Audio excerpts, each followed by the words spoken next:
ওই কি অবস্থা? ভালো আছি। ও সেই, কোথায় আসছো? আমরা এখন আছি দুধকাটা নদীতে। আমরা বের হয়েছি কোনো গন্তব্যহীন ভাবে। কই যাচ্ছি, কেন যাচ্ছি কিছু জানি না, খালি ঘুরতে বের হয়েছি।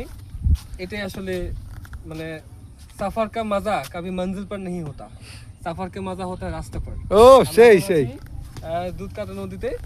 আর আমাদের সাথে থাকুন, আরো নতুন নতুন। আমরা এখন কই যাব? আমরা হচ্ছে একটা খেয়া নিয়ে, বলো। আমরা এখন একটি নৌকা নিয়ে আমরা ওই পারে যাব। ওই পারে গিয়ে আমরা আমাদের একজন স্পেশাল গেস্ট আছে, তার সাথে দেখা করব। দেখা করে আমরা তারপর যাব মৈনট ঘাট। আজকের ওয়েদারটা দেখেন, জাস্ট মানে আকাশে মেঘ, একটু সূর্যের আলো, রোদ নাই, পুরো আকাশটা মেঘে ঢাকা, খুব সুন্দর মেঘে ঢাকা। মনে হচ্ছে যেন একটা ছায়া ছায়া পড়ে গেছে। হ্যাঁ, বৃষ্টি আর রোদের মাঝামাঝি অবস্থায় আমরা আছি আজকে। খুবই সুন্দর একটা জায়গা। আমাদের নৌকা প্রায় চলে আসছে। ইরি বাবা, স্রোত দেখ। আমাদের নৌকাতে অনেক মানুষ। নৌকার স্রোতটা আপনারা লক্ষ্য করলে দেখবেন যে নৌকাটা ওই পাশ থেকে সোজা আসার চেষ্টা করছে, কিন্তু স্রোতের কারণে দেখেন মনে হচ্ছে শান্ত নদী, কিন্তু অনেক স্রোত। ওই সাঁতার পারস? সাঁতার পারস না? দেখুন গাইস, এই জাপান কালকে হেরেছে, তারপরেও বের হইছে আজকে জাপানের সাপোর্টার। আর মাসুম সাঁতার পারস? বাহ, হ্যাঁ কইছে না কই বলবো, আমি তো ব্রাজিল, আমি সব পারি। ঠিক আছে, আমরা ওই দুই পারে যাচ্ছি। হ্যাঁ পারো, অল্প বেশি না। হ্যাঁ হ্যাঁ হ্যাঁ, চিনা গেলাম সবাই নিয়ে আমুনি। এই ধর মাসুম ধর না,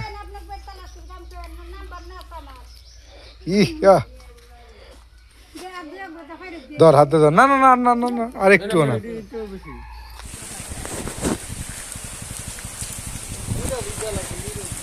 কিছু বলো।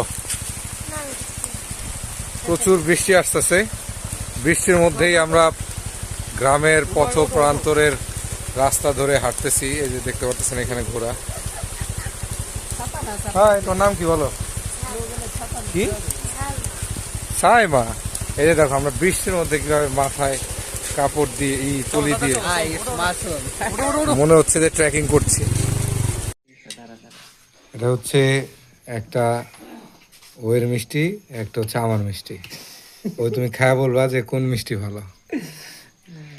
ভালো, এটা ওয়েরটা ভালো, এখন আমারটা খাও।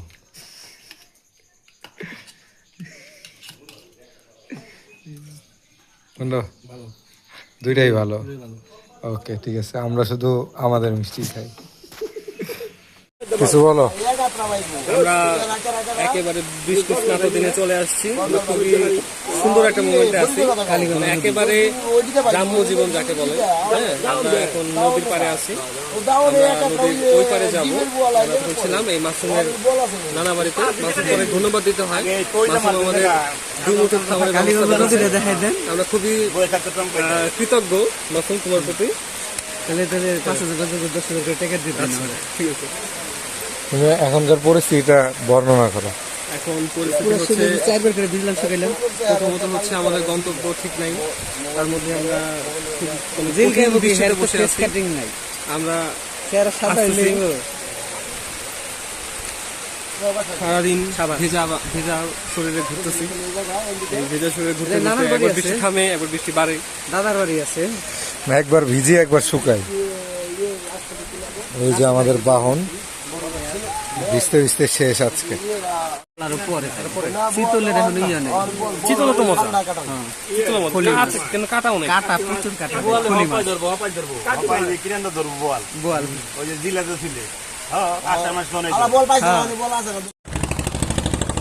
চা খাইতে গেছিলাম, আইসা দেখি আমাদের নৌকা ছেড়ে দিছে, আমরা মিস করছি। কি আর করার, চাই খাই। পরের বার আমরা যাব।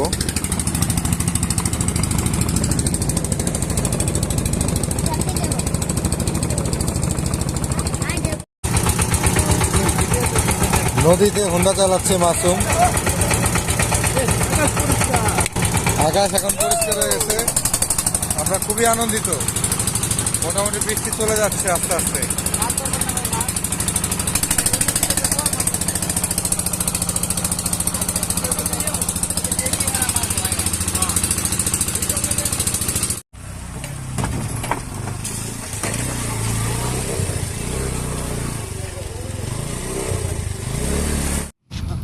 অবশেষে আমরা চলে আসছি এই মাইটি পদ্মার বুকে।